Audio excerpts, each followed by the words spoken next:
Ce mercredi 15 février, M6 célèbre le 20e anniversaire de la nouvelle star avec un parterre d'invités exceptionnels dont Julien Doré. Au micro d'Europe 1, André Manoukian a révélé la véritable histoire qui se cache derrière l'audition mouvementée du lauréat de la 5e saison. Il a bien failli faire chou blanc. Julien Doré n'aurait pu effectuer qu'un passage fugace dans Nouvelle Star à cause de son casting quelque peu chaotique. Casquette vissée sur la tête et ukulélé en bandoulière, celui qui écume les bars nîmois avec son groupe Dig Up Elvis se présente à Marseille pour une audition qui va rester dans toutes les mémoires.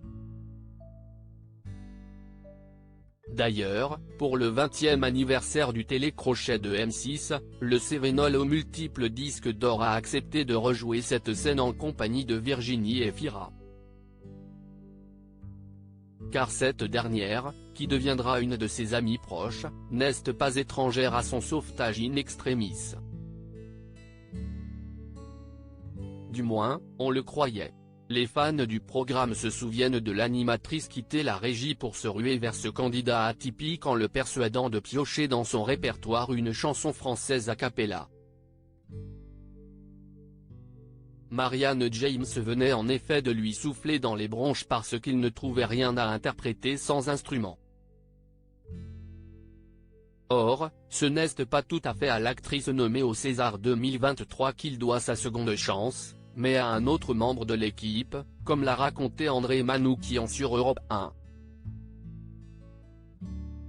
Il doit sa carrière à Jérôme Pitorin, à Virginie Efira et à Tété La Vérité CIST d'abord Jérôme Pitorin, qui allait interroger les candidats avant leur passage devant le jury, note de la rédaction, qu'il avait repéré dans la queue, à qui quelqu'un a dit « Mais il y a ton candidat qui est en train de se barrer », a narré le plus poétique des jurés.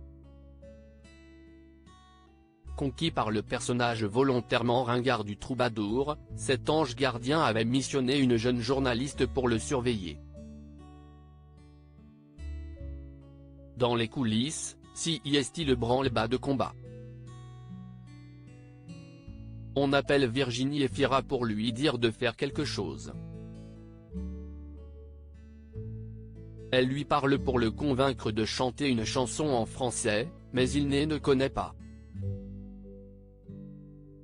Les casteurs arrivent aussi et lui proposent plusieurs choses, jusqu'à ce qu'il y en ait un qui lui demande s'il ne veut pas chanter à la faveur de l'automne de Tété, poursuit André Manoukian.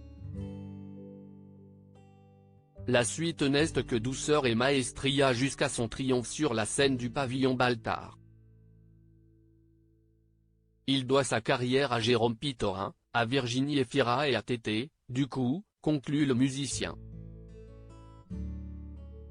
Comme quoi un simple choix de chanson peut sceller un destin doré.